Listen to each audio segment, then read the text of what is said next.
because my job isn't about me. It's about how I help other people to, you know, create or see themselves represented, but also to step into roles and positions and so on.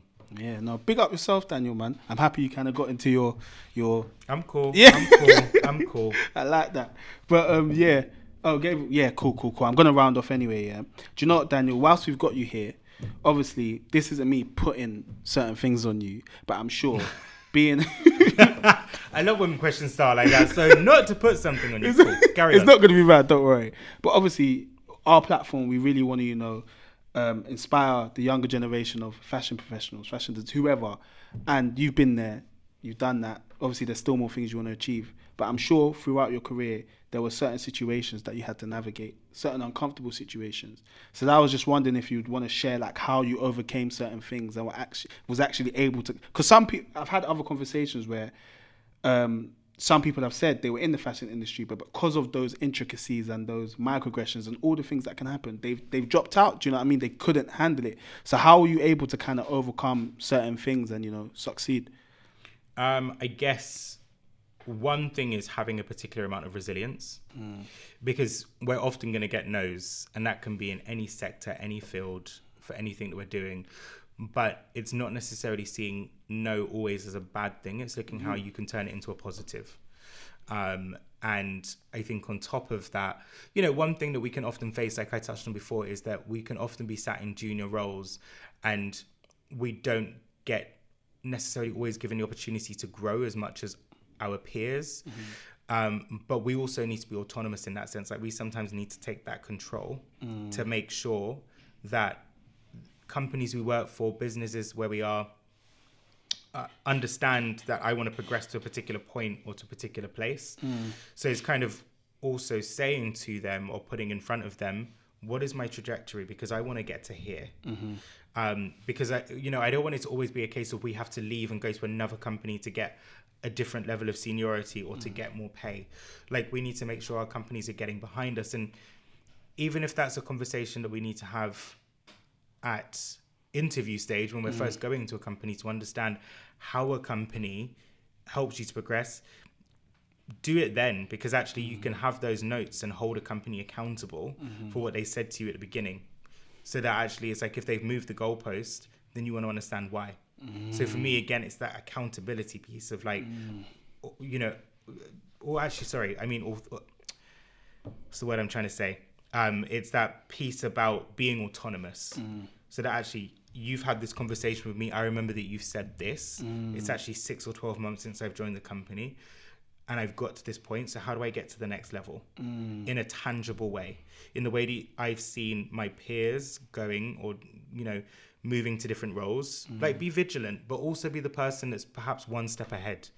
Like know how the business is performing, because actually sometimes people are going to respect you that bit more for actually knowing more about the business than somebody else does. It's not saying you need to be like a brown noser, but actually be that person who's gone the extra mile. Be that person who's on LinkedIn, not just to grow your network through, click and connect with people. Write a short article about something you've seen. If it's about the fashion industry, write about the recent Virgil Abloh show. It could just be 250 words, but get, people interacting with those things, but also do build your network. Because as I say, like, I don't want to say it's who you know, but actually having an army of people beside you who can support you and equally who you can support. Because it's not just a one-way thing.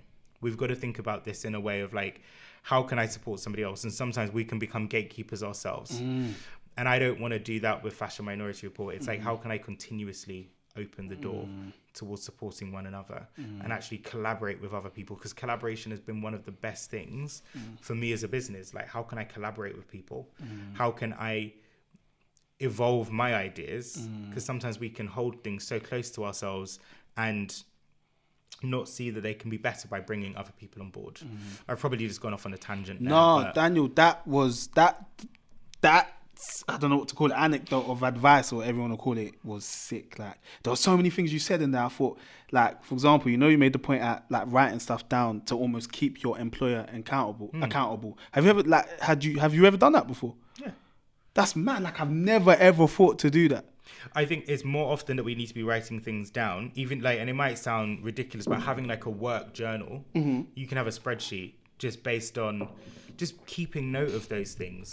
Because actually it's also like you get to a year after you've been in a company or a year on from any kind of review, and actually how are you expected to remember every single thing that you've done? But also you've got to measure what you've not exactly done well, so that you can talk about how you've become better. Because actually it's you're putting in front of somebody not just the good things, but also how you've understood that I may not have performed as well as I could have done, but these are the ways that I could have done better. And these are the tools and resources that I need to hopefully become better at what I'm doing. That's sick. It's all about the self-reflection. Yeah. So Daniel, I've got one more question. You've obviously given loads of advice already, and thank you so much for that. Literally just, if you could give just one piece of advice, like just one to, you know, the young professionals that want to get in the fashion industry. It doesn't have to be like a professional advice. It could be like a self-worth piece of advice or something like that. What would it be? Step outside of your comfort zone. You had that quick. Because I was thinking about it, and actually it's because somebody said something to me about a week ago. As a mentee, they were paired with somebody that they thought weren't going to be able to get them. But actually, that person opened up their eyes to so many more things. And actually, that's one thing I benefited from being at Burberry, being at Selfridges, being at the British Fashion Council, that actually I'm not exactly mixing with people who are from a similar walk of life to me. Like I know we're saying about particular people who have more access, but also sometimes being around those people challenges your idea of how things or how you perceive things. So I think sometimes we can be so comfortable in what we know, and we need to step outside of that, because actually it expands our minds, our horizons, and potentially opportunities. Mate, what a way to end. Daniel, mate. Absolute pleasure. Thank you so much, Thank you man. so much. Thank you for watching another episode of Where's My Podcast. If you ever want to take in future episodes on the go, you can find us on Spotify and Apple Podcasts. Whilst you're there, please leave us a 5-star review. It would really help. And also, don't forget to follow us on our Instagram, WMTV_LDN, to keep up to date with the latest goings on in UK fashion. Keep it locked.